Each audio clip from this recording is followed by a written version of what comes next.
नमो अरिहन्ताणं नमो सिद्धाणं नमो आयरिहाणं नमो वज्रायाणं नमो लोये सवसाहुणं सर्वज्ञ शासन जयवंत वर्ते निर्ग्रंथ शासन जयवंत वर्ते यही भावना रहती अविच्छिन्न मन में सर्वज्ञ शासन जयवंत वर्ते निर्ग्रंथ शासन जयवंत वर्ते। हमारी जो 6 तारीख से बहुत ही अद्भुत द्रव्य गुण पर्याय विषय पर गोष्ठी प्रारंभ होने वाली है, उसके पूर्व में आज से लेके 5 तारीख तक द्रव्य गुण पर्याय विषय संबंधी जो विषय है जिसके ऊपर चर्चा करनी है वो विषय है द्रव्य किसे कहते हैं। द्रव्य गुण पर्याय में किसे कहते हैं। मेरे सामने जो कल्पना बहन, ब्रह्मचारी कल्पना बहन, और उन्होंने जो द्रव्य गुण पर्याय के पाठ के ऊपर जो गाइड लिखी है उसके आधार से हम चर्चा कर रहे हैं। बहुत ही सुंदर चर्चा है। द्रव्य किसे कहते हैं, सबसे पहले हम उसकी जो परिभाषाएं है वो परिभाषा समझते हैं। 3-4 परिभाषा के माध्यम से द्रव्य का स्वरूप समझने की कोशिश करते हैं। गुणों के समूह को द्रव्य कहते हैं। सबसे पहली बात, गुणों के समूह को द्रव्य कहते हैं। इसमें बहुत ही इंपॉर्टेंट पॉइंट है कि जो द्रव्य है वो एक है और उस द्रव्य की जो विशेषताएं है उसे गुण कहते हैं। द्रव्य अनेक नहीं, अनंत विशेषताओं को धारण करके बैठा है, अनंत विशेषताओं को पी कर बैठा है, उसे द्रव्य कहते हैं। जो अनंत विशेषताओं से संपन्न होता है उसे द्रव्य कहते हैं। और इस विश्व में जाति अपेक्षा से 6 द्रव्य है और संख्या अपेक्षा से अनंत द्रव्य है। जीव द्रव्य अनंत है, पुद्गल द्रव्य अनंत है, धर्मास्तिकाय अधर्मास्तिकार आकाश द्रव्य एक है संख्या अपेक्षा, और जो काल द्रव्य है वो असंख्यात है। वो अनंत विशेषताओं को धारण करके बैठा है। द्रव्य में अनंत विशेषताएं हैं। जैसे फॉर एग्जाम्पल हम ये कहते हैं कि अस्तित्व गुण है, तो अस्तित्व नाम की एक विशेषता है जिसे गुण कहते हैं। तो द्रव्य की ऐसी एक विशेषता है, अनंत रहता है और उस विशेषता को अस्तित्व गुण कहते हैं। तो उस विशेषता को अस्तित्व गुण कहते हैं, लेकिन वो विशेषता द्रव्य की है।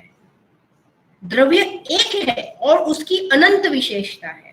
तो सबसे पहली परिभाषा आई कि गुणों के समूह को द्रव्य कहते हैं, अथवा जो गुण और पर्याय वाला है उसे द्रव्य कहते हैं। दूसरी परिभाषा, गुण और पर्याय वाला जो है उसे द्रव्य कहते हैं। अनंत गुण और उन गुणों की जो पर्याय है उसकी चर्चा हम गुण और पर्याय अधिकार में करेंगे। यहाँ तो मुख्यतः द्रव्य की चर्चा करनी है और उसमें दूसरी परिभाषा ये आई कि गुण और पर्याय वाला है उसे द्रव्य कहते हैं। मतलब द्रव्य गुण और पर्यायात्मक पूरा प्रमाण का विषय है और इस प्रमाण के विषय में ही दृष्टि का जो विषय है, जो आश्रय करने योग्य परम उपादेय तत्व है वो छिपा हुआ है। जैसे 9 तत्वों में छिपी हुई आत्म ज्योति। तो अभी हम यहाँ प्रमाण के विषय की बात करते हैं कि गुण पर्याय वाला द्रव्य है। तो दूसरी परिभाषा आई कि गुण और पर्याय वाला द्रव्य है। द्रव्य है वहां गुण है और गुण है वहां उसकी पर्याय है। तो इस अपेक्षा से द्रव्य गुण पर्यायात्मक पूरा प्रमाण का विषय बनता है। अब इसमें आगे कहते हैं कि अथवा तीसरी परिभाषा द्रव्य की, अथवा उत्पाद व्यय द्रव्य से सहित सत द्रव्य कहलाता है। द्रव्य कैसा है कि उत्पाद व्यय द्रव्य युक्तम सत, तो जो उत्पाद व्यय और ध्रुव स्वरूप है उसे द्रव्य कहते हैं। पर्याय जो है उस पर्याय का स्वभाव, पर्याय का स्वभाव क्या है? उत्पाद व्यय। और द्रव्य का स्वभाव क्या है? तो कि ध्रुव रहना, कायम रहना, एक रूप रहना, सदा रहना, अनादि अनंत रहना, अभेद रहना, उसका नाम है द्रव्य। तो उत्पाद और व्यय वो पर्याय का स्वभाव। प्रत्येक समय में द्रव्य में प्रत्येक गुण की पर्याय उत्पन्न होती है। उस पर्याय का जीवन काल एक समय का है और उस पर्याय का विनाश हो जाता है, जिसे व्यय कहते हैं। द्रव्य में नवीन अवस्था का उत्पन्न होना उसे पर्याय कहते हैं, और उस अवस्था का व्यय होना, नाश होना, नष्ट होना, उसे व्यय कहते हैं। तो ये द्रव्य की बहुत सुंदर परिभाषा है कि उत्पाद व्यय द्रव्य से सहित सत द्रव्य कहलाता है। मतलब उत्पाद भी सत्य है, व्यय भी सत्य है और ध्रुव भी सत्य है। इस प्रकार की चर्चा प्रवचन सारजी ग्रंथादिराज में भी बहुत ही गाथाओं में आचार्य देव ने लिखी है। जैसे 107 नंबर की गाथा है, 106 नंबर की गाथा है, बहुत बढ़िया चर्चा उसमें आई है, जिसकी चर्चा विगत दिनों में हम गोष्ठी के माध्यम से भी डिटेल में करने वाले हैं। आज तो हम सिर्फ द्रव्य की जो परिभाषाएं है उस परिभाषा को हम समझने की कोशिश कर रहे हैं। सबसे पहले गुणों के समूह को द्रव्य कहते हैं, जो गुण और पर्याय वाला है उसे द्रव्य कहते हैं। उत्पाद व्यय द्रव्य से सहित सत द्रव्य कहलाता है। अब आगे, प्रत्येक द्रव्य अनंत अनंत गुणों का समूह स्वतः सिद्ध है। प्रत्येक द्रव्य कैसा है कि प्रत्येक द्रव्य स्वतः सिद्ध है, स्वयं सिद्ध है, स्वयंभू है। किसी ने कोई भी द्रव्य को बनाया नहीं है, इस विश्व को किसी ने बनाया नहीं है, तो विश्व में रहने वाले द्रव्यों को भी किसी ने नहीं बनाया है। प्रत्येक द्रव्य स्वतः सिद्ध है। प्रत्येक द्रव्य अनंत अनंत गुणों का समूह है। ये जो हमने चर्चा पहले की, द्रव्य की अनंत विशेषता है। एक व्यक्ति है, उस व्यक्ति की अनेक विशेषताएं हैं कि वो व्यक्ति भोजन अच्छा, वो स्त्री है एक, तो वो स्त्री अच्छा भोजन बनाती है, उसका स्वभाव अच्छा है, उसकी धार्मिक रुचि अच्छी है, परिवार को साथ में लेके चलती है। ख्याल आया? तो ये एक स्त्री की विशेषताएं हैं। तो स्त्री एक है और उसकी अनेक विशेषताएं हैं, जो जिस विशेषताओं के माध्यम से स्त्री का परिचय होता है। उस प्रकार द्रव्य एक है और उसकी जो विशेषताएं हैं, जैसे ज्ञान है, दर्शन है, सुख है, चारित्र है, वीर्य है, श्रद्धा है, तो ऐसी अनेक विशेषता, अनंत सामान्य गुण, अनंत विशेष गुण से उस द्रव्य को हम देखते हैं, मतलब उसको समझते हैं। मतलब कि वो द्रव्य ऐसे अनंत सामान्य विशेष गुण सहित संपन्न है। ये द्रव्य की विशेषताएं है, ये द्रव्य के अंग है, द्रव्य के अंश है। इसलिए यहाँ समूह शब्द का प्रयोग किया है कि प्रत्येक द्रव्य अनंत अनंत गुणों का समूह, और बहुत ही बढ़िया शब्द है, स्वतः सिद्ध है, स्वयं सिद्ध है, अनादि अनंत है, स्वयं निर्मित है, स्वनिर्मित है। ख्याल आया? तो ये द्रव्य की बहुत सुंदर परिभाषा है। अब आगे कहते हैं, उन गुणों के माध्यम से उसमें प्रति समय कार्य होता रहता है। अभी इसमें पर्याय की भी बात आ गई कि प्रति समय उन गुणों के माध्यम से, मतलब गुणों के परिणमन को पर्याय कहते हैं। द्रव्य के परिणमन को भी हम मतलब द्रव्य का परिणमन कहो या गुण का परिणमन कहो, उसे क्या कहते हैं? उसे पर्याय कहते हैं। ख्याल आया? तो ये बात आई पर्याय के समय, चर्चा आगे करेंगे। अब बहुत ही बढ़िया परिभाषा द्रव्य की आई है कि स्थायी रहकर सतत प्रणमन करने वाला, स्थायी रहकर सतत प्रणमन करने वाला, कार्य करने वाले पदार्थ को द्रव्य कहते हैं। स्थायी रहकर प्रणमन करे और प्रणमते हुए स्थायी रहे, उसे द्रव्य कहते हैं। स्थायी रहकर प्रणमन करे और प्रणमते हुए स्थायी रहे, उसे क्या कहते हैं? उसे द्रव्य कहते हैं। मतलब कि इसमें पूरे प्रमाण के द्रव्य की सिद्धि की कि प्रत्येक वस्तु में, प्रत्येक द्रव्य में ये दोनों स्वभाव एक ही समय में उपस्थित है। स्थायी रहना भी द्रव्य का स्वभाव है और परिणमन करना भी द्रव्य का स्वभाव है, बदलना भी द्रव्य का स्वभाव है और नित्य रहना भी द्रव्य का स्वभाव है। द्रव्य प्रति समय अपनी पर्याय रूप परिणमता है। जैसे जैसे उदाहरण के माध्यम से हम बात को समझे कि माटी है तो वो घड़े रूप परिणमती है, तो जो घड़े रूप कार्य, जो घड़ा रूप जो कार्य हुआ, या जो सोने के कंगन बने, गेहूं में से रोटी बनी, तो जो रोटी बनी, जो कंगन बने, जो घड़ा बना, ये जो परिणमन हुआ, ये जो कार्य हुआ, इस कार्य रूप कौन परिणमा, ये कार्य रूप परिणमा कौन, तो उसका द्रव्य परिणमा। जैसे हम उपादान निमित्त की शैली में पढ़ते हैं कि जो स्वयं कार्य रूप परिणमता है उसे उपादान कहते हैं। तो द्रव्य को उपादान कहा कि द्रव्य स्वयं उस कार्य रूप, अपने कार्य रूप परिणमता है। हर एक कार्य में वो द्रव्य व्यापक है। कौन व्यापक है? माटी में कौन, घड़े में कौन व्यापक है? माटी व्यापक है। रोटी में कौन व्यापक है? उसके आदि मध्य अंत में देखे तो गेहूं है। घड़े के आदि मध्य अंत में देखे तो मिट्टी है।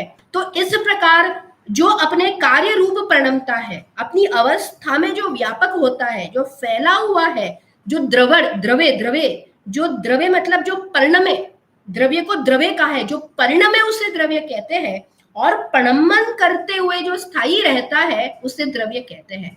परिणमन करके स्थायी रहे और स्थायी रहकर परिणमन करे। आहा, इतनी बढ़िया परिभाषा और इतनी बढ़िया व्यवस्थित व्यवस्था, सुव्यवस्थित व्यवस्था विश्व की है।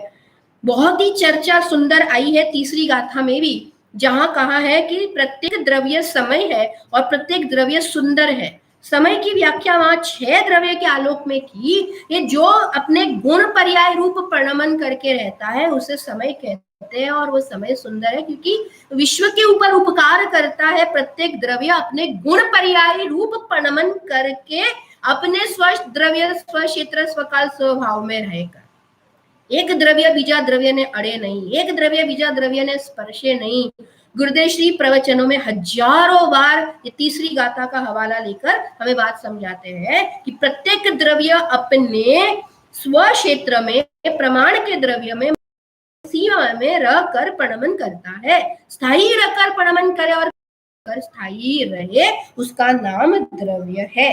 अब आगे द्रव्य की बहुत ही सुंदर अंतिम परिभाषा है कि जिसे अपना कार्य करने में दूसरे की सहायता नहीं लेनी पड़ती, उस पर से, वो जो पर से पूर्ण निरपेक्ष अनंत शक्ति संपन्न सत्ता को द्रव्य कहते हैं।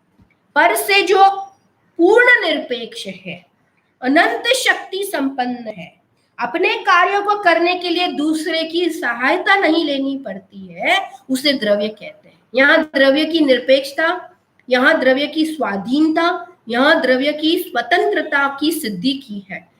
जड़ हो या चेतन हो, धर्मास्तिकाय हो या अधर्मास्तिकाय हो, कोई भी द्रव्य हो, एक परमाणु हो या एक कालाणु हो या एक जीव हो, प्रत्येक द्रव्य अपने कार्य को करने में सक्षम है। फिर वो कार्य शुद्ध हो या अशुद्ध हो। मतलब कि जो जीव और पुद्गल द्रव्य है उसमें शुद्ध अशुद्ध दोनों प्रकार की पर्याय होती है। धर्मास्तिका, अधर्मास्तिका, आकाश काल, ये तो शुद्ध रूप ही परिणमते हैं। मतलब जो भी अवस्था रूप वो द्रव्य परिणमता है, उस अवस्था को करने के लिए वो द्रव्य सक्षम है। उसे किसी की सहायता और किसी की जरूरत नहीं। गुरुदेव श्री इसके लिए कितनी बार प्रवचनों में फरमाते हैं कि संसार में रखड़वा माटे पण तू समर्थ छे, तू स्वतंत्र અને સ્વાધીન છે, અને મોક્ષમાં જવા માટે પણ તું સ્વતંત્ર અને સ્વાધીન છે। તને કોઈ મોક્ષમાં લઈ જનાર નથી અને તને કોઈ સંસારમાં પરિભ્રમણ કરાવનાર નથી। मतलब आज तक जो आत्मा में अशुद्ध पर्याय उत्पन्न हुई, मोह राग द्वेष के भाव उत्पन्न हुए, उस मोह राग द्वेष के भाव का कर्ता कौन है? तो स्वयं द्रव्य है। या प्रमाण के द्रव्य की सिद्धि करनी है, यहाँ वो विकारी पर्याय का कर्ता द्रव्य को बताना है, आत्मा को बताना है कि द्रव्य, आत्मा, जीव उस पर्याय का कर्ता है, विकारी पर्याय का कर्ता है, निर्विकारी पर्याय का कर्ता है। क्यों बताना है? क्योंकि यहाँ ये बात सिद्ध करनी है कि प्रत्येक द्रव्य स्वतंत्र है। यहाँ ये बात सिद्ध करनी है कि कोई पर द्रव्य तेरे द्रव्य का कार्य, मतलब तेरा कार्य कोई पर द्रव्य करने वाला नहीं, वैसे ही तू किसी पर द्रव्य का करता नहीं। कोई पर द्रव्य तेरे प्रणमन का करता नहीं। हर एक द्रव्य के बीच में वज्र की दीवार है, हर एक द्रव्य के बीच में अत्यंत अभाव है। पंडित जी ने जो थीसिस लिखी है ना द्रव्य गुण पर्याय वाली, जो पूरी, उसमें 4 अभाव का जो प्रकरण लिखा है, बहुत ही सुंदर प्रकरण लिखा है। शुरुआत में ही लिखा है, बहुत ही सुंदर प्रकरण लिखा है। उसमें अत्यंत अभाव की चर्चा की है कि प्रत्येक द्रव्य के, एक द्रव्य के और दूसरे द्रव्य के बीच में अत्यंत अभाव है। एक द्रव्य का दूसरे द्रव्य में ना होना उसे अत्यंत अभाव कहते हैं। इस प्रकार अगर हम इस पूरे विश्व को और पूरी जो इस व्यवस्था को अगर हम देखेंगे तो हमें कहीं भी आकुलता, हमें कहीं भी पराधीनता, हमें कहीं भी अपेक्षा और हमें कहीं भी राग द्वेष की उत्पत्ति नहीं होगी जब द्रव्य को अपने कार्य का कर्ता स्वतंत्र रूप से वो द्रव्य करता है। ऐसा हम देखेंगे तो संपूर्णपने जो राग द्वेष की उत्पत्ति होती है, कर्ता भाव की जो उत्पत्ति होती है, वो नष्ट हो जाए। इसलिए एक बात बहुत इंपॉर्टेंट समझने जैसी है कि यदि हम दो द्रव्य की स्वतंत्रता नहीं समझते, यदि हम द्रव्य की ये परिभाषा नहीं समझते कि अपने करने में दूसरे की सहायता नहीं लेनी पड़ती, उसे द्रव्य कहते हैं। जो पूर्णतः निरपेक्ष है उसे द्रव्य कहते हैं। अगर हम ये परिभाषा द्रव्य की नहीं समझते तो हमें कर्ता भाव जो अंदर में प्रति समय पुष्ट हो रहा है, मिथ्यात्व पुष्ट हो रहा है कि हम अपने आप को इस शरीर का और पद द्रव्य का कर्ता मानते हैं, हम अपने आप को घर कुटुंब परिवार का कर्ता मानते हैं। ये क्यों मानते हैं? क्यों? क्योंकि हम ये परिभाषा द्रव्य की नहीं समझते। ये इतना बढ़िया विषय जो है द्रव्य गुण पर्याय, इतना बढ़िया विषय सिलेक्ट किया है क्योंकि जिनागम का ये हार्द है, ये जिनागम का प्राण है। ये विषय समझे बिना, ये द्रव्य गुण पर्याय की व्यवस्था समझे बिना, ये प्रमाण के द्रव्य की, उसमें दृष्टि के विषय की जो पूरी व्यवस्था है, ये स्वतंत्रता की जो व्यवस्था है, ये समझे बिना कोई भी विषय समझ में नहीं आएगा। ये बेस है, ये फाउंडेशन है, ये नींव है, ये बीज है। इसको समझे बिना हम वास्तविकता से गुरुदेव जी के प्रवचनों का हार्द नहीं समझ पाएंगे, पंच परमागम का सार नहीं समझ पाएंगे, क्योंकि इतनी सारी अपेक्षाओं से बात जिनागम में आती है। हमें अगर ये स्वरूप समझ में आ गया तो हम वो सारी अपेक्षाएं बराबर समझ सकेंगे। तो इस प्रकार से आज हमने द्रव्य गुण पर्याय के अंतर्गत द्रव्य का स्वरूप समझने की कोशिश की। इसमें बहुत विषय विस्तार वाला है, हमें तो शॉर्ट में थोड़ी थोड़ी चर्चा 5 दिन करनी है। इसमें हम आज द्रव्य मतलब जो द्रव्य, जो प्रणमे, उसे द्रव्य कहते हैं, उसकी बहुत सारी परिभाषाएं देखी। गुणों के समूह को द्रव्य कहते हैं, गुण पर्याय वाला है उसे द्रव्य कहते हैं, उत्पाद व्यय द्रव्य से सहित सत उसे द्रव्य कहते हैं, प्रत्येक द्रव्य अनंत अनंत गुणों का समूह है, प्रत्येक द्रव्य स्वयं सिद्ध है, प्रत्येक द्रव्य अपने कार्य को करने में समर्थ है, जो स्थायी रह के प्रणमन करते हुए स्थायी रहता है उसे द्रव्य कहते हैं, और लास्ट की जो परिभाषा आई, जो संपूर्णपणे सबसे निरपेक्ष है और अनंत शक्ति संपन्न सत्ता है, उसे द्रव्य कहते हैं। तो इस प्रकार से आज हमने द्रव्य की परिभाषा देखी है। अब हम आगे थोड़े और विषय भी देखेंगे। इसमें एक पॉइंट को लेके मैं बात आज पूरी करती हूँ, जो बहुत ही बढ़िया जो 7 तत्वों वाला पाठ है, उसमें भी बहुत परिभाषा एक प्रश्न के माध्यम से बहुत ही अच्छी परिभाषा आई है। प्रमाण दृष्टि क्या है? मैं सिर्फ एक बार थोड़ा इसको पढ़ती हूँ, आप सबको ख्याल में आ जाएगा। प्रमाण ज्ञान की विषयभूत सामान्य विशेषात्मक वस्तु को एक साथ जानने वाला ज्ञान प्रमाण दृष्टि या प्रमाण ज्ञान कहलाता है। बहुत ही सुंदर बात आई कि प्रत्येक द्रव्य सामान्य विशेषात्मक वस्तु को एक साथ लिए बैठा है, सामान्य विशेषात्मक धर्म को एक साथ लिए बैठा है, और उस पूरी वस्तु को, जैसे सामान्य विशेष में हम यहाँ ये समझ सकते हैं कि जो द्रव्य स्वभाव एक रूप रहता है वो सामान्य है और उसके गुण पर्याय है वो विशेष है। तो जो सामान्य विशेषात्मक पूरी वस्तु है उसको एक साथ जो ज्ञान जानता है उसे प्रमाण दृष्टि या प्रमाण ज्ञान कहते हैं। अब हमने जो परिभाषा द्रव्य की पढ़ी वो सारी परिभाषाएं वापस आई है और बहुत सुंदर ढंग से यहाँ प्रस्तुत की है। प्रत्येक वस्तु उत्पाद वे द्रव्यात्मक है। गुण पर्यायात्मक है, अनंत धर्मात्मक है, द्रव्य क्षेत्र काल भावात्मक चतुष्टयात्मक स्वरूप है। सब बातें आ गई इसमें। द्रव्य क्षेत्र काल भावात्मक स्वचतुष्टय की बात, अनंत धर्मात्मक, गुण पर्यायात्मक, उत्पाद व्यय द्रव्यात्मक प्रत्येक वस्तु है, ऐसी परिभाषा यहाँ आई। जीव भी एक ऐसी ही वस्तु है। यद्यपि यह परिभाषा सभी वस्तुओं को सामान्य परिभाषा है, यद्यपि यह परिभाषा सभी वस्तुओं की सामान्य परिभाषा है, तथापि जीव पुद्गल में कुछ विशेषताएं हैं और उस विशेषता को समझाते हुए कहते हैं कि जीव और पुद्गल है वो जिसमें शुद्ध पर्याय भी होती है और अशुद्ध पर्याय भी होती है। अनादिकाल से जीव में अशुद्ध पर्याय हो रही है, लेकिन अगर जीव सम्यक पुरुषार्थ को उत्पन्न करे तो वो अशुद्ध पर्याय को टाल के शुद्ध पर्याय उत्पन्न कर सकता है। तो एक परिभाषा द्रव्य की ये भी बनती है, शुद्धाशुद्ध पर्याय का पिंड, अनंत गुण और शुद्धाशुद्ध पर्याय का जो पिंड है उसे द्रव्य कहते हैं। ये परिभाषा भी यहाँ बहुत ही अच्छे तरीके से आई है। अब यहाँ आगे ये कहते हैं कि जो प्रमाण का जो द्रव्य है, मतलब कि जो सामान्य विशेषात्मक है, जो द्रव्य गुण पर्यायात्मक पूरी वस्तु है, उसमें कुछ भी मुख्य गौण किए बिना पूरी वस्तु को एक साथ जानते हैं तो वो प्रमाण ज्ञान है। और उसमें मुख्य गौण करके जानने की जब पद्धति अपनाई जाती है तो उसमें से फिर जो शुद्ध पर्याय, अशुद्ध पर्याय, गुण भेद आदि सभी को गौण करके जो दृष्टि का जो विषय है, जो पर्यायों से पार है, जो अनंत गुणों का अभेद पिंड है, जिसमें किसी भी प्रकार का भेद नहीं देखते, पर्याय भेद नहीं देखते, संयोग तो बहुत दूर की बात है, जो एक रूप रहने वाला, जहां यहाँ इसके लिए बहुत ही अच्छे शब्दों का प्रयोग किया है। ध्रुव वस्तु है, अनादि अनंत है, एक रूप है, अनंत वैभव संपन्न है, अनंत महिमावंत है, अनंत शक्ति होने से उसमें अपनत्व करने से अनंत दुखों का नाश होता है और उसमें अपनत्व करने से अनंत सुख की प्राप्ति होती है। ऐसा जो दृष्टि का विषय है वो भी ये प्रमाण के द्रव्य में ही छिपा है। इसका मतलब ये है कि जिसके आश्रय से मुझे सुखी होना है वो पूरे का पूरा संपूर्ण पूर्ण निरपेक्ष अनादि अनंत ध्रुव तत्व मैं स्वयं हूँ। ऐसा जब अपने में अपनापन होता है तब वास्तविक सम्यक दर्शन, सम्यक ज्ञान, सम्यक चारित्र रूप रत्नत्रय की प्राप्ति होती है और ऐसी प्राप्ति हम सभी को हो। थोड़ी चर्चा हमने द्रव्य के संबंध में की और प्रमाण ज्ञान और द्रव्य दृष्टि के संबंध में थोड़ी सी चर्चा की, उसकी चर्चा हम आगे कल करेंगे।